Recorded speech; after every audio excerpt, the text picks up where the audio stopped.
Priest versus Druid that much. Even though you would feel like conventional trains of thought, maybe like, I don't feel like I can actually compete with the speed of Druid, but who knows? It really is choice up to Tiddler Celestial. Game number 2 is about to begin, and this is crucial, because if you go down 0-2, how on earth are you going to have to win 3 games in a row against Firebat when he still has plenty of gas where it came from, because he's got his own Hunter, and he has that Miracle Rogue deck? If you do deserve to be the world champion. All right, game number 2 is about to begin. What's going to happen? What will Tiddler Celestial choose? It has to be the right answer, because Firebat is looking for the win.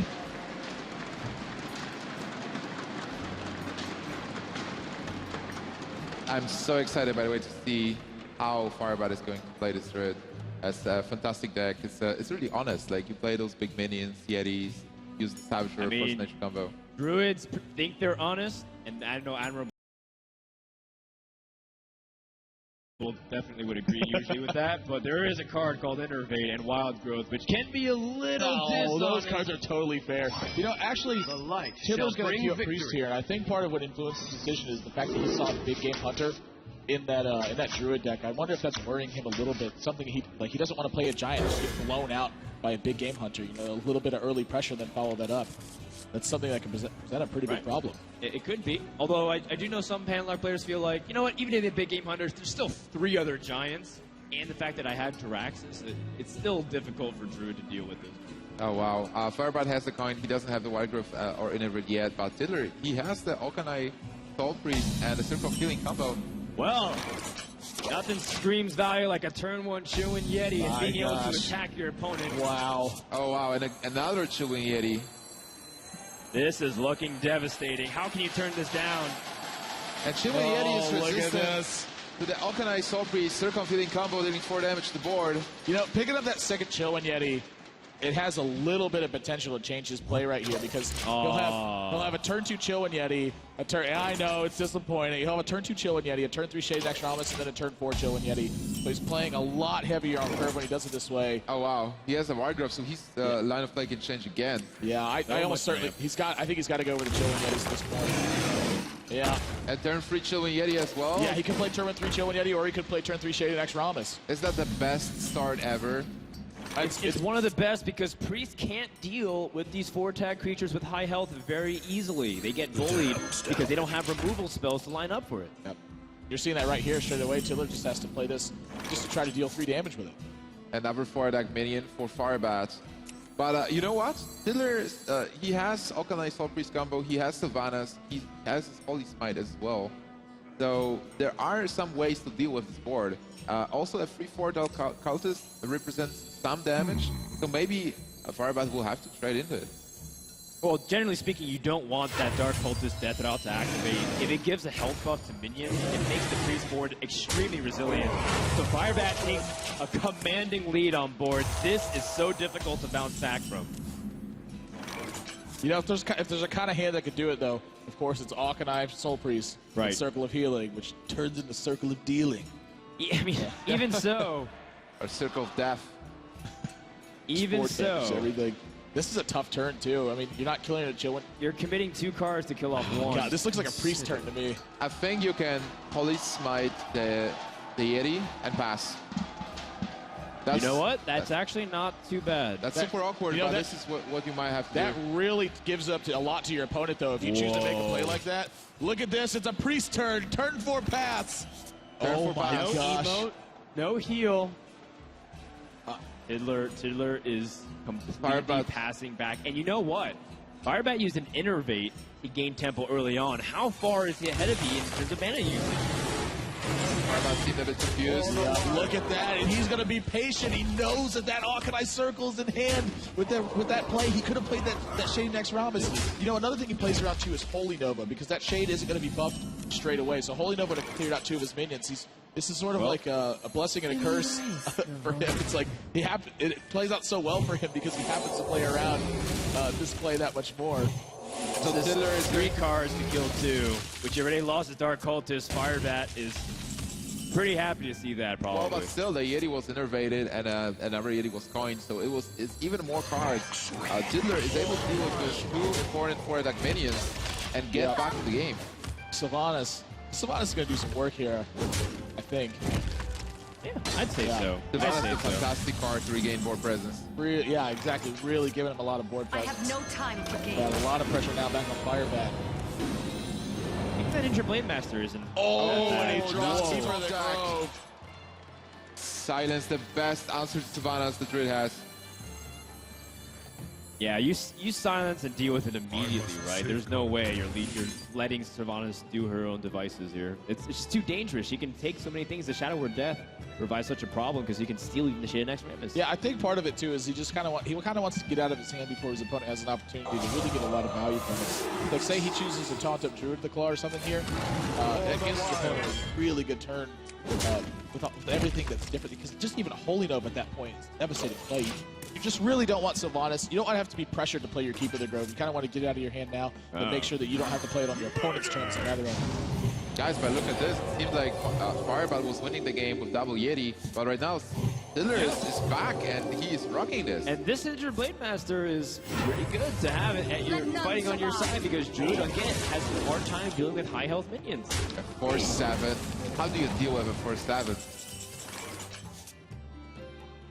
Well, Karen is a fantastic card. so Karen is a pretty good way to start that. It's a tough one for Priest to have to chew through. Firebat, he's looking for Savage Roar right now. You take a look, he's got Force of Nature in his hand. And that Shade's going to keep growing. If it gets big enough, just Force of Nature Savage Roar with that Shade out is going to be enough for lethal. You're right, because the closer he gets the grows, remember, he's going to add the 2 damage. Right now, if he just had combo and the mana to do it, it'd be 21 damage. And that's just going to keep growing every turn going on. Right, it's just a dangerous situation. It seems like this game is about training minions, but Firebat is having his finger on a trigger, and he can fire. If he gets a Savage Roar, just sweep the game right there. Well, he's protecting his other minion that he just played as soon as possible. Karen is also another sticky minion on the board. As soon as he dies, he summons another 4 or 5 minions, so you still have the threat of comboing. And 4 attack, so Shadow Word Death is not doing anything with this Karen or even the Shade of Rammus. But there is hesitation. I mean, this is a tougher decision. There's a lot of merit to both of these plays, both raiding and trading low, because, as you said, it's tough. This can't be Shadow Word Death. It's got to hit a power 5 or greater. So this Karen really likely to stick to the board right now. No silence until there's Celestial's hand. He doesn't even have a direct way to kill it, so this is likely to get in 4 or 5 points of damage. Spectre Knight also is a little problematic because as the Priest player, normally you try to use your hero power to keep your minions as alive as long as possible, but you can't even heal your men here. Yeah, 4-6 body is still pretty good. But Sure. Taylor just has to straight away start attacking his opponent's face. This is going to start opening it up again for Firebat to start trading with his opponent's life total. And he picks up Savage Roar. He is one damage off of killing his opponent, though. My gosh, I imagine you're going to probably see a Lotheb or a charge here or something to start applying the pressure right back, because something in his mind is how Defender of Argus or Sludge Belcher is going to muck up this board right now. Lotheb He's got to take his time and be careful and figure out which one of these decisions is going to give him the most pressure. Well, Lotheb is creating a situation where Priest has to trade, and he won't be able to use his spells effectively. Right. Shadow Word Death for 8 points of mana. And how do you deal with Karen? That spends pretty much his entire turn. If he does that, he will die. What Tiddler needs is to shut down his opponent's ability to play the combo and find a way to survive. Otherwise, he is done. Tiddler needed to taunt that turn. I don't think he's no way to survive this turn anymore. Force Nature Savage Roar is going to do it. Firebat's going to take a 2-0 lead in the finals against Tiddler Celestial with the Force of Nature Savage Roar combo. The power of the Druids. This is exactly what Tiddler didn't want to see. My goodness. The Treads just charging. Power of the Forest. A 2-0 lead for Firebat. And with a 2-0 lead, you have to peg him as the heavy favorite. And you know what? A little bit of flair and ending it. I like it. Wow. Unbelievable. He is one game away from being the Hearthstone World Champion and earning $100,000. That was an unbelievable game. I think both of these players really played this game fantastic, but this was a prime example of just how powerful Druid can be when it's got an advantageous matchup. It really put maximum pressure on. It started out with an early Chillwind Yeti. Tiddler was forced to play a Dark Cultist just to try to stifle his opponent's early game from snowballing completely out of control. He had to basically sacrifice his Dark Cultist for that. And then you saw Firebat being really patient with the Wild Growth turn, making sure he didn't overextend into a Holy Nova or the Alkanai Soul Priest combo, which is what Tiddler had, and I think that was really the key turn for the game. But this is not over yet. Diddler is down to his handlock deck, and he won a couple of series with a 3-0 sweep. We've seen that before. He's an expert handlock player, very patient. He knows how to play the deck. He knows his matchups. If I would pick one deck, if I would have to pick one deck that Diddler can use to 3-0 Firebat right here, I would say it's handlock. His handlock play, he even used in semifinals to 3-0 his opponent, and he played pretty well there. So I feel like it's not over by any means. Diddler still has a shot, but it's going to be tough because Firebat still has the Hunter waiting in reserve. That deck can give the handlock, honestly, a big handful of pressure that you can't deal with. Yeah, you know, I think he decided to anchor handlock here again, Nimsh, as you were saying, because it's such a big comfort pick for him. He's so good at playing Warlock class. Not only that, but this is one of his specialties that he just didn't want it to be eliminated and be left on a priest deck, something perhaps he's a little bit more unfamiliar with, because I think Warlock certainly would have been a better matchup against the Druid there, but he chose to go with priest, and that's showing some of the mindset these players have. More comfortable picks for them mean a lot more. When they're in those options, they've seen these scenarios before, they've done it thousands of times. That's the place you want to be at. You don't want to be going in with unfamiliar matchups, especially not in something as important as this match right here. Oh yeah, the comfort zone is really important, and you want to go with your preference. And you know, losing handlock randomly to a Druid deck is something that you definitely don't want to see. Right now, he's down to his handlock, and he knows that this is his last deck, his last chance of becoming the world champion. Oh man. It's his last life, not his last chance for sure. He's still got 3 games that he has to do it. But Firebat is up 2-0. Will he go for the sweep? Will we crown our first Hearthstone World Champion right after this game? Let's find out as we go into Handlock versus Druid. Horde versus Alliance. That's cool, Dan versus Valkyrian. That is right. That is right, Nimsh. And we'll find out who, once again, will get the better of each other. Now, this Druid deck still has an opportunity, a small window, if you will, to kill off that handlock if they get the Savage Work combo and there's no taunts. But ever since Nax Rammus came out, it feels like handlock is improving consistently a lot with cards such as Sludge Belcher. Oh my god, Firebat has the Wild Growth. This is one of the most important cards because if you start playing cards earlier against the handlock, you won't be able to respond. You play something they want to Siphon Soul, but they find themselves that it's a turn 4, they can't afford it. They don't have enough mana. Keeper of the Grove. That's also another really important card in this matchup is Keeper of the Grove.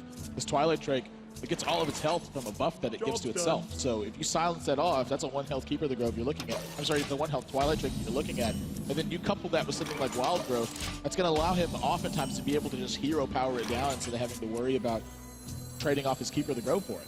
But still, right now, Diddler has a decent hand with Mountain Giant and a Molten and Farseer as well. He will be able to develop his board. It's Twilight Drake. Do you think Twilight Drake is a big card right now? Twilight Drake is still a decent value card. Even if he silences, like you mentioned, he had to deal with the 4-attack minion. But when you have something to play preemptively, then it becomes a lot better. You're trading against a really high health minion. That said, what do you feel like is the better course of action? He does have the Mountain Giant coming up in the next couple turns as well. Do you like playing the Giant? Do you like playing the Drakes? Yeah, this is going to be a really couple key turns, I think, for Diddler here because he has seen Big Game Hunter from this deck already. So something that's coming into his mind is, does he want to play this Mountain Giant and risk getting Big Game Hunter, or does he want to start going for the Twilight Drake straight away? He also has 2 Twilight Drakes, right, which means you can coin out one and then play at the next turn. But we do know that there's a perfect response twice in a row from Firebat. Right, that second Twilight Drake may actually end up costing him a lot in this. Sort of a reversal of fortune here. It's got 2 Keepers that grow, so both of them going to get taken out straight away. Sorry about that. Oh, I cry every time. Good old American manners. I got this. By being Diddler here, you don't expect a second Keeper of the Grove, so you do follow up with the Twilight Drake. That was your original plan. For sure you are disappointed that it was a Keeper. Oh man, I have more bad news for Diddler. There's more where that came from. Oh my gosh. And Firebat has lined up the silences perfectly. And he can use his hero power and not even trade away his minion. Oh, Firebat, he's squinting like, oh god, this is I feel bad for this guy. Well, he'll feel really bad if he picks with the Big Game Hunter to follow up on this Mountain Giant too. Yeah. I know that would feel in Diddler's seat. Not a good one. Sludge Belcher, though, starting to put together some gas, and there's the Mountain Giant. Is it going to be the Big Game Hunter? I feel like it would have been unfair. It's like, all right, who's giving Firebat these cards? All right, so what do you do now? Well, you know, Karen can come out, but Ironbeak Owl, of course, is going to be in Firebat's mind. So a couple more decisions. He's got multiple ways to develop the board. And it's just about what he wants to play around at this point. Do you want to kill the giant? Or do you just want to develop the board? I think you want to kill the giant, but I'm not sure it's actually your best course of action at this moment. Simply because there's so many different ways to approach this game. Like, you may be able to just out-trade your opponent at this stage. So it's all those things, of course, going to be in his mind. It's just fun to double Twilight Drake. If you kill this giant, then Warlock might not have many more cards to pressure you. So Lotheb, it's kind of presenting a fork in the road here for Tiddler now. Is Tiddler thinking his opponent's going to go for lethal? Like maybe he's got a Savage Roar and a Swipe in his hand, something like that. He's not going to be able to use like Hellfire, Shadow Flame, any of those cards. Yeah, so he feels pressure to counterattack right here. So Firebat just getting in a couple points of free damage there. This swipe will be amazing. Oh, he's got a Wrath too. Wow, he can actually Wrath the Mountain Giant. Yeah, and you know, because he was afraid to play Kieran, and that Shadow Flame would have cleared the entire board. Now he can actually safely drop that down. Well, a lot more safely drop it down before his opponent has to use a lot of his resources in order to get rid of it.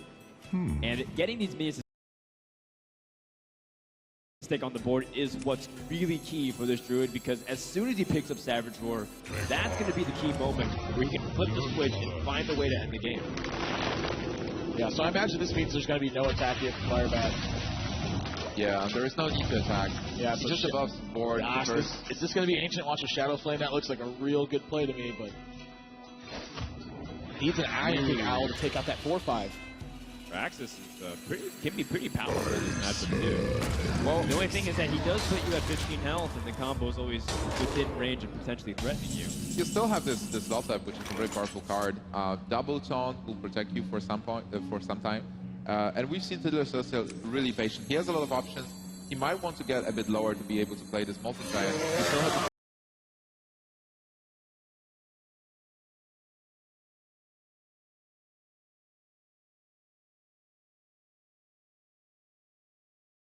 series, so he has everything in his hand. As long as he doesn't die to the combo, he has the heals, removal, taunts, and even Draxus. He's softening up everything here too, so it's a juicy Hellfire in a couple turns. This could be really brutal. I mean, Shadow Flame and Hellfire both are threatening. There's a really good chance that Firebat actually loses his entire board if he goes for this Chill Yeti here. Yeah, I mean, and it's also like something to say, like, how long do you want to hold on to Shade? But at the same time, the AoE from Handlock is so powerful. You don't want to bite off more than you can chew and overextend here. Yep.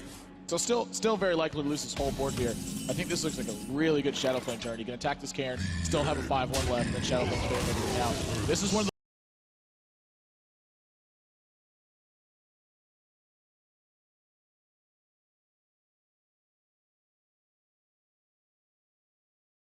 those big swing turns that Handlock uses to try to get control of this matchup, and one of the reasons why Druid has such a poor time against it is because Druid needs its scaling and then to back that up. That Shadow Flame just cleared the board. Yeah, he's just been swept out now, so Tiddler has a massive control of this game, healing back up a little bit, and a ton of cards in his hand. Firebat can rebuild, but he still doesn't have anything to follow that up. Maybe I spoke too soon because he picks up a Savage Roar now. The first part of the combo, he needs Force of Nature, but still. This Druid deck doesn't seem to have much card draw other than having the ability to cycle.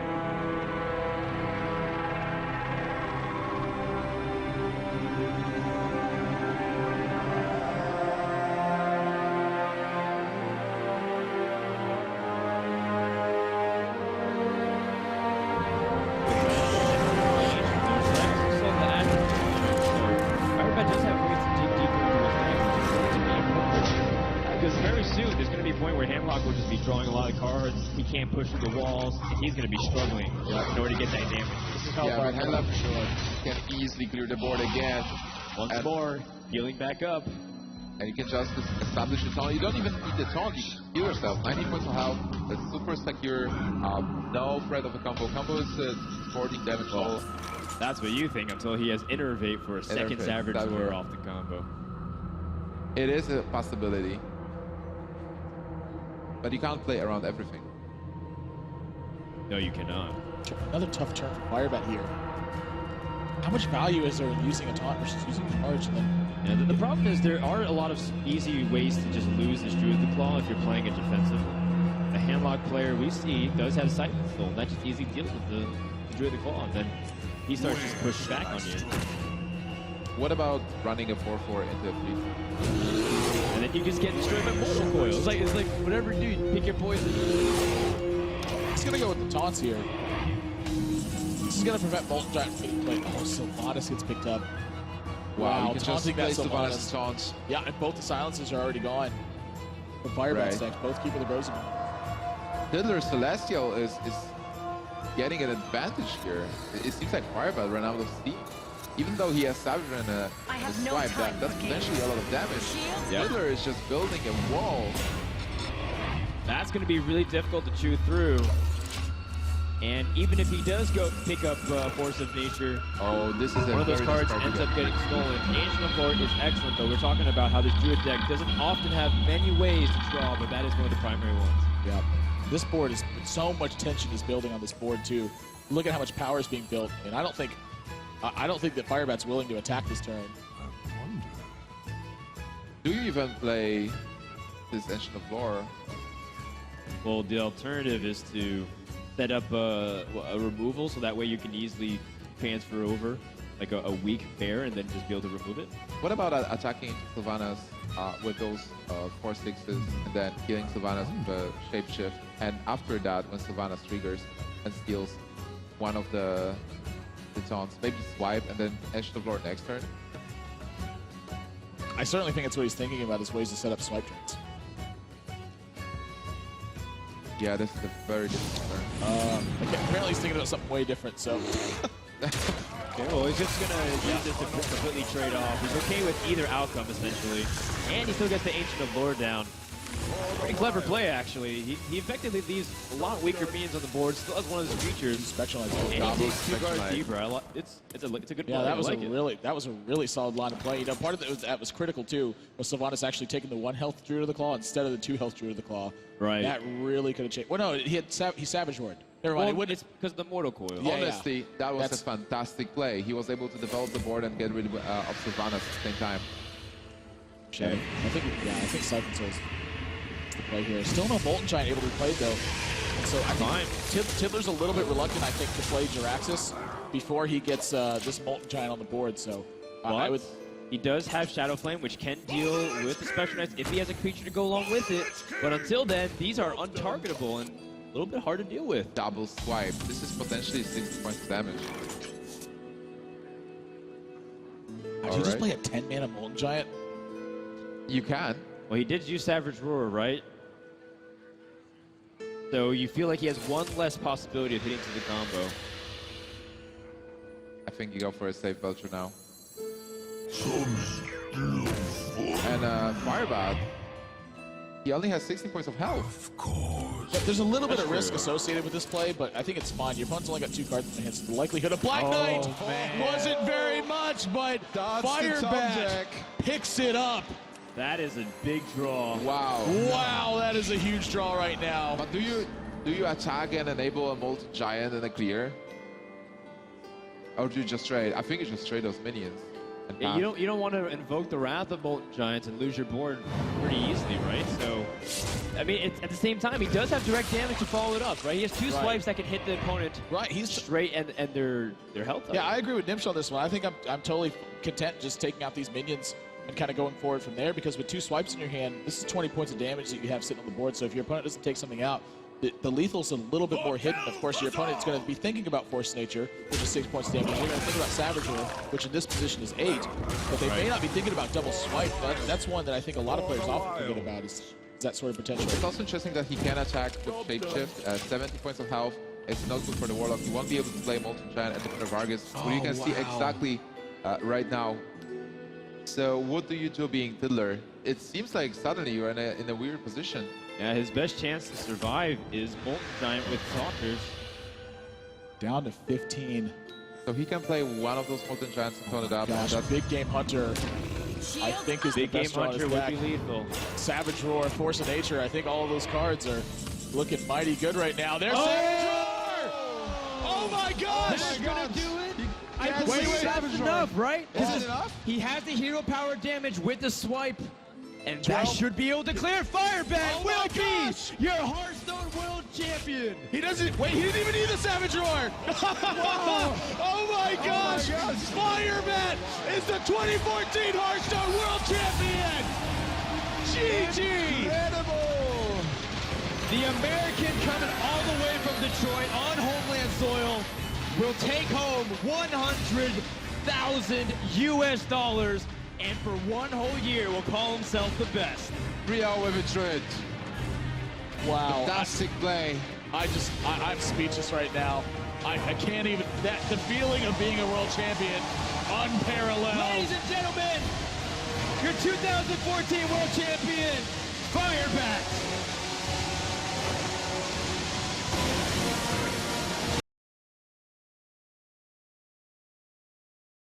What a wonderful moment to be part of. As a young boy, all the way from Detroit, as his dreams come true right before his very eyes. He watched esports as he was growing up. He watched StarCraft. He watched all these great Blizzard games. And now he gets to partake in it. What an emotional moment to capture. I just want to